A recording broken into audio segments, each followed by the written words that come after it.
Hi everyone. In today's tutorial, we will show you how to fix the Google Drive quota exceeded or limit reached error. If you are unable to download or share files, it means your storage is full. We will walk you through how to free up space and manage your account. Let's get started.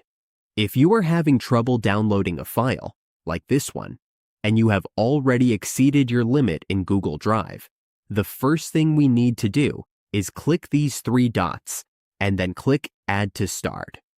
Once it is added to Start, we will create a new folder. Simply type a name and then create the new folder here. For example, let's call it for Resolve. Once we have created the folder, we will go back to the file, right-click on it, and select Share. Then go to Organize and select Add Shortcut. Here, we will choose the folder we just created and click Add.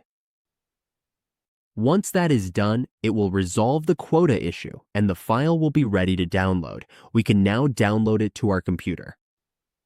That's it. We have resolved the Google Drive quota issue.